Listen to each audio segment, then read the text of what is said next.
Many of the sales content you're watching out there is complete and total bullshit. Now, I can say that with confidence because I was the one listening to it in the first 3 years of my business. Now, keep in mind, during these 3 years, most of the time was total chaos and uncertainty, not knowing if I'm going to be able to pay my rent and food the next month. During that time, I also had a full calendar booked with many appointments. The problem is, I was closing about 1 out of 10. And it was only when I stopped listening to most of the advice out there and I did the complete opposite that I was able to go from 1 out of 10 deals closed to now 6 out of 10 calls closed. We're talking a 60% close rate on a very high ticket offer. This is what allows me now to have a 6-figure business and to live the life I've always dreamed of. For example, one of my clients went from 20% close rate to a 50% close rate within the matter of a few weeks. And all I did was teach him, and that's what I teach all of my clients, how to unlearn these 5 worst fucking pieces of advice you have been brainwashed with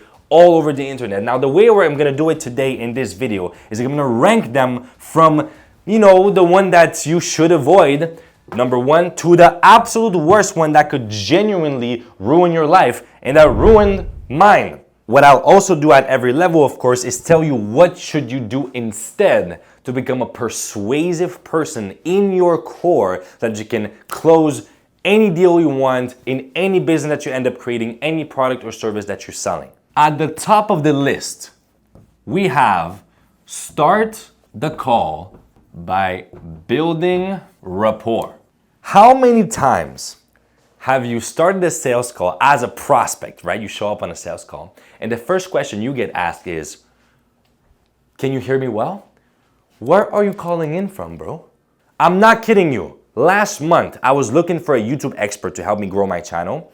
I got on a call with 6 people. 5 out of 6 started the call the same exact way. Where are you calling in from, bro? This is like approaching a woman and saying, hey, I saw you from the other side of the street. I thought you looked very beautiful. I wanted to say hi. It's like, congratulations, brother. You're now just like every other guy out there. Boring. You have been taught to build rapport by asking questions like, hey, where are you calling in from, bro? Oh yeah, I heard it was a really beautiful country. Like, I really want to visit it, whatever. Some bullshit like small talk.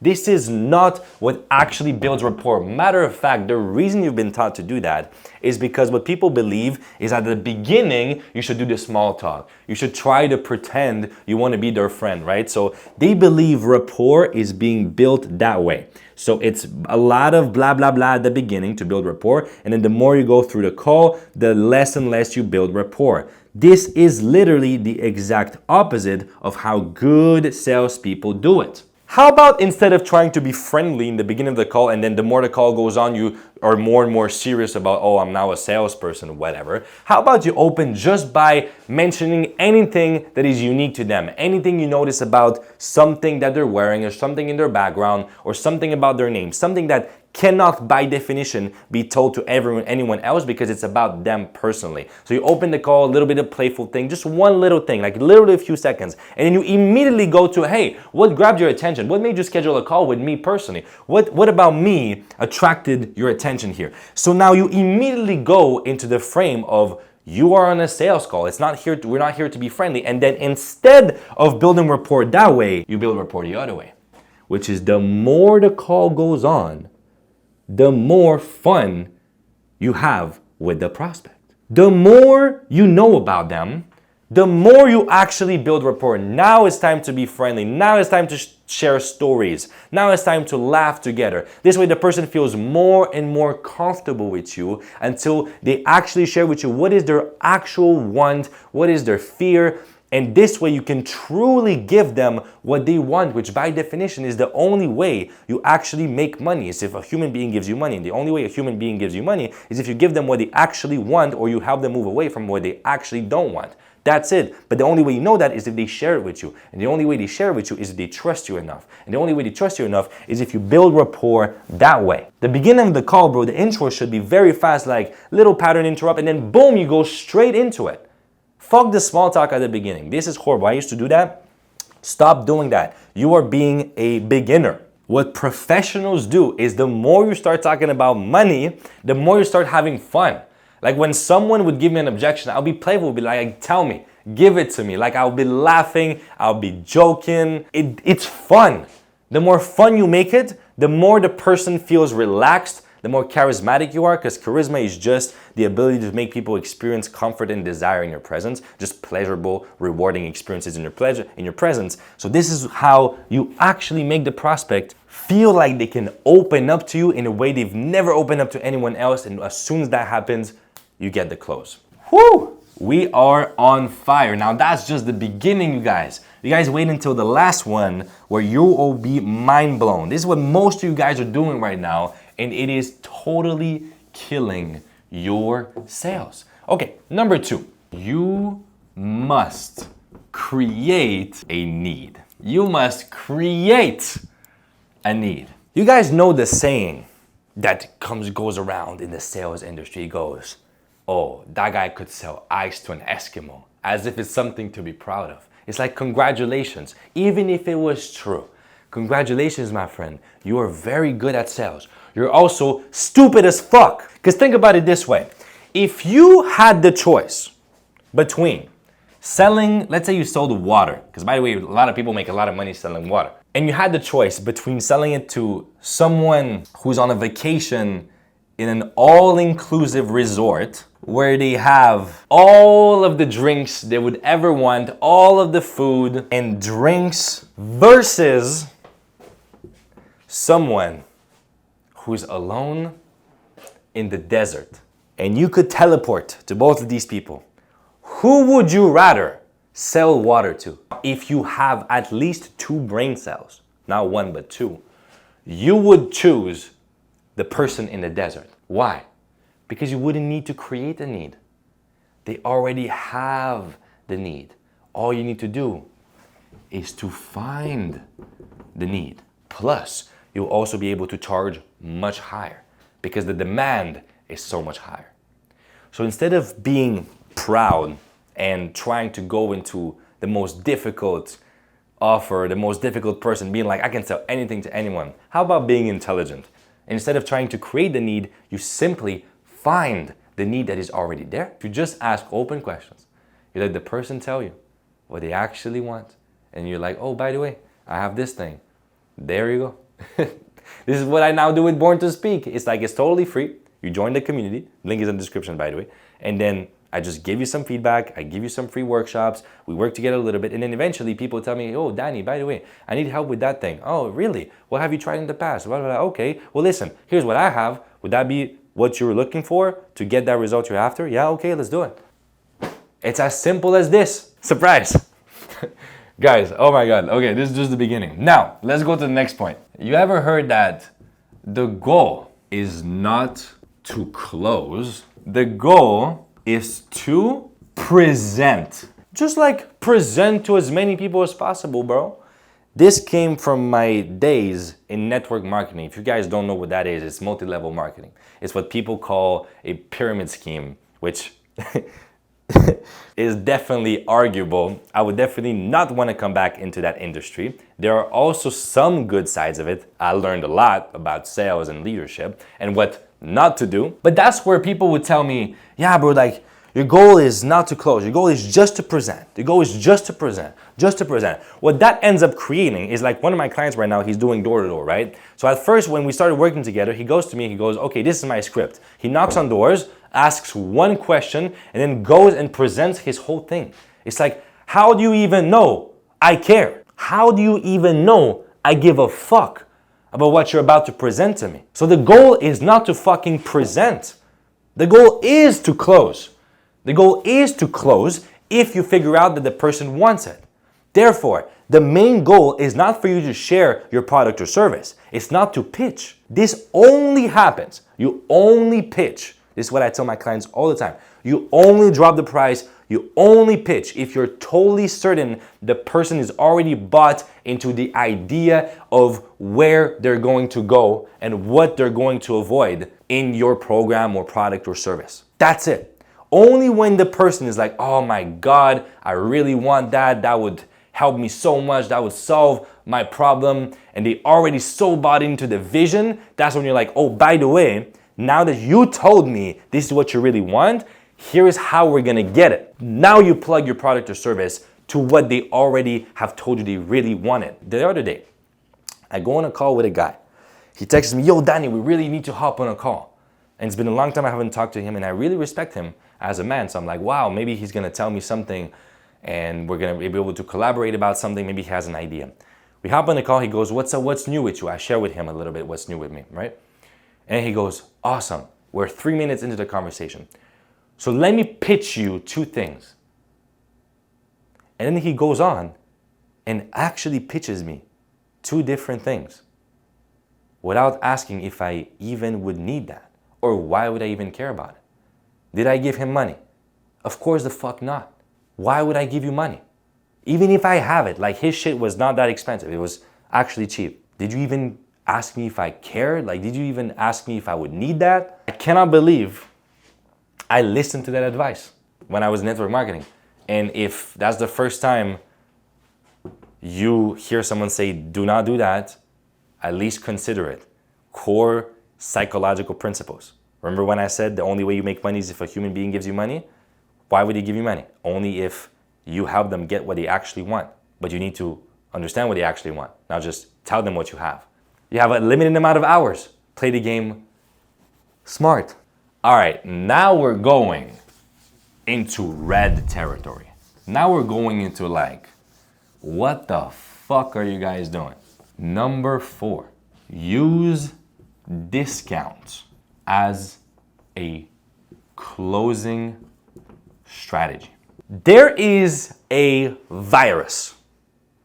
It's a pandemic, a thought pandemic that goes, if I want to win in business, I gotta look at my competitors, look at what they charge, and then the way I win is if I charge lower.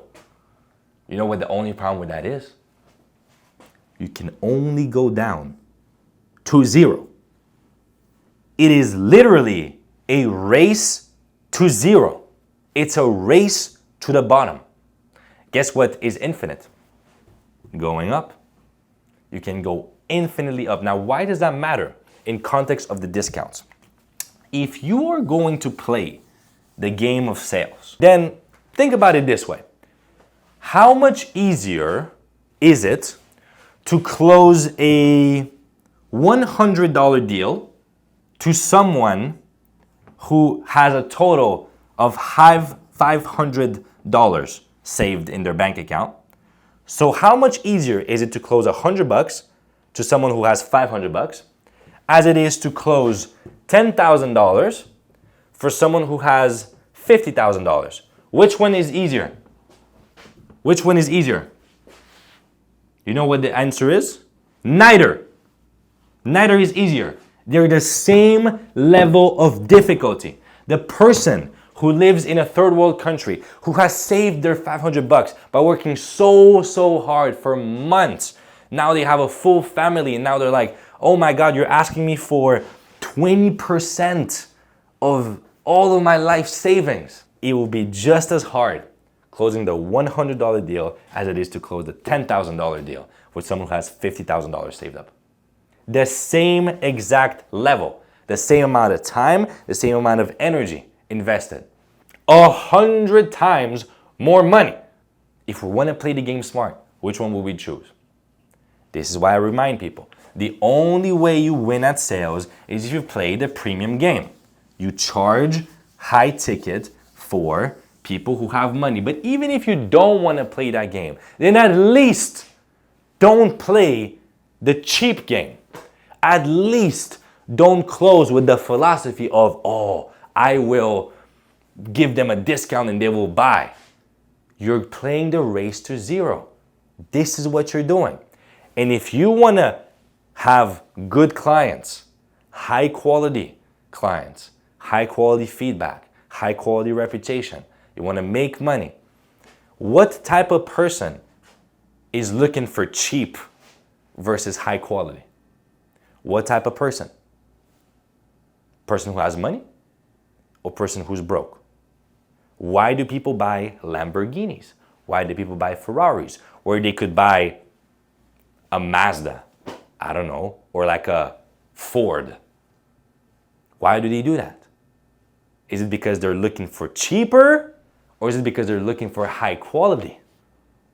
So the only people you're gonna close by playing the discount game is people who are looking for the cheapest. They're looking to get the most out of the little. And those are the people you don't wanna work with. Those are the people that will give you 20 objections. They will be disrespectful. You don't wanna play that game. Plus, even if you end up getting the close, if someone was to give me that clause of giving me a discount, what happens? I immediately lose trust in the person. I immediately lose respect. Matter of fact, that could be the reason I don't even buy. You know what? You want to know why? Because I believe influence, sales, business, leadership is a transfer of trust. Trust is our greatest currency.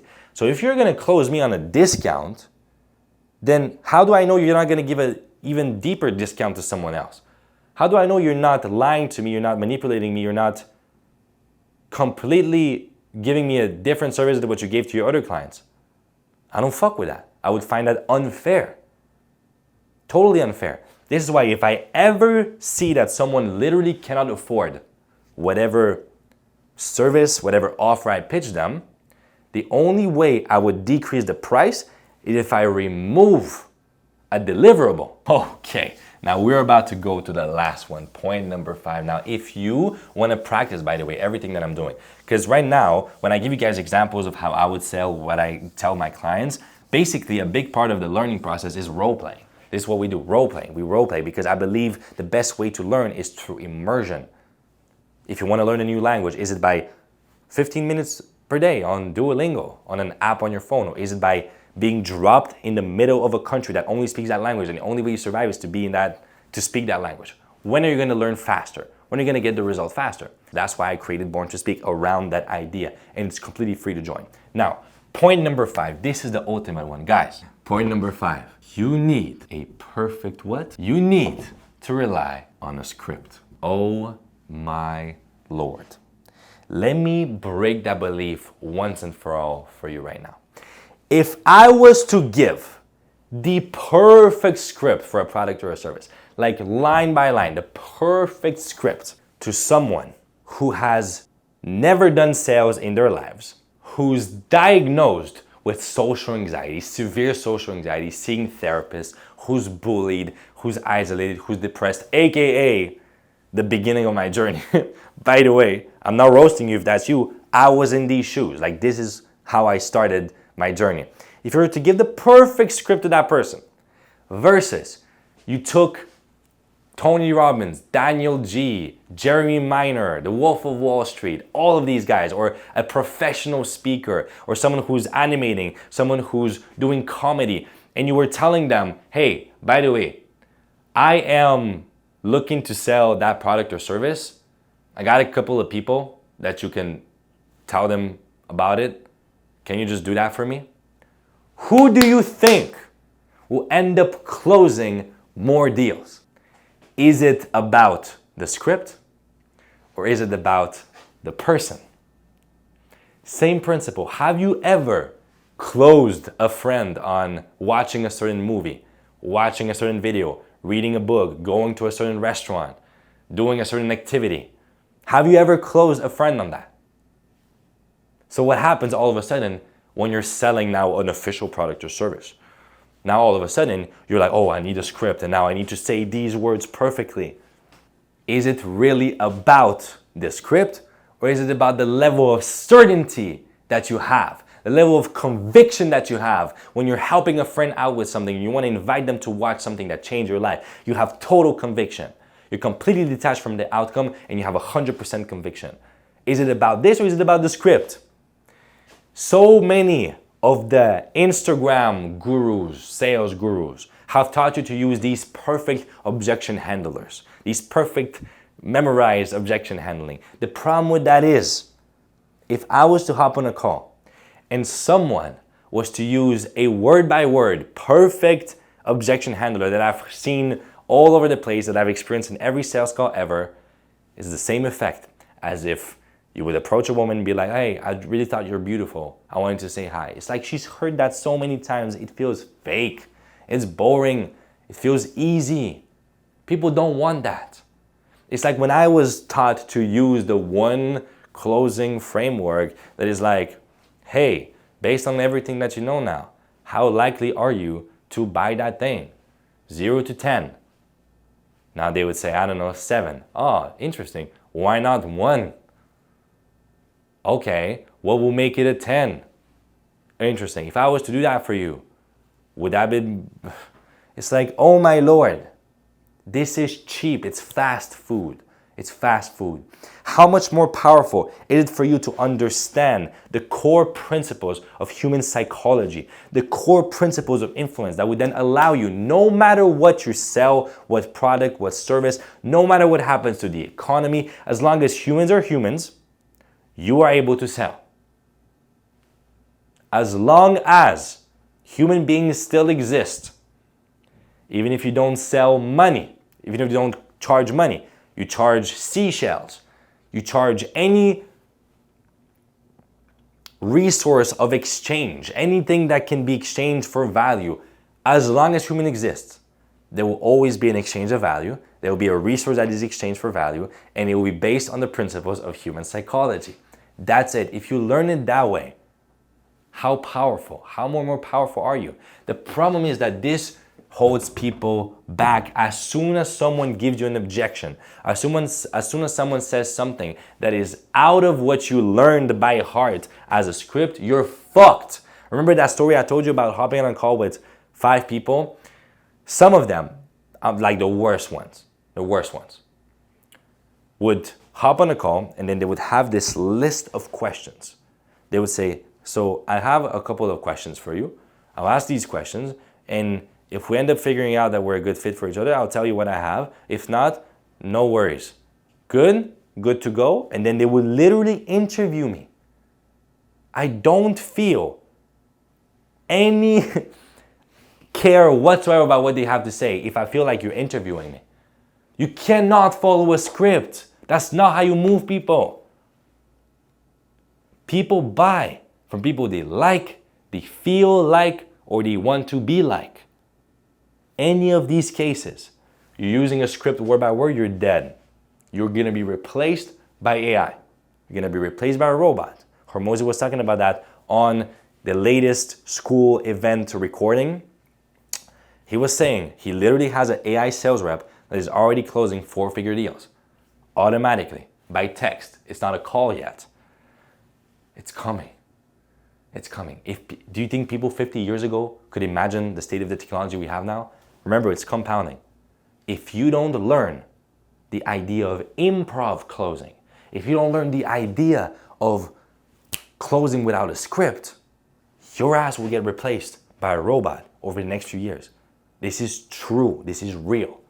This is why I'm all about improv closing. This is why in the workshops, I get people on stage and I ask them questions like, okay, do that for us, something that they cannot prepare. I do role playing for an offer that they've never done in the past, that they cannot prepare for, because this is the skill that will work in 2026 and beyond. This is the only skill that matters. This is what we teach in Born to Speak. I love you guys. I'll see you either in Born to Speak or here on YouTube because I make videos often. Everything is around speaking and sales.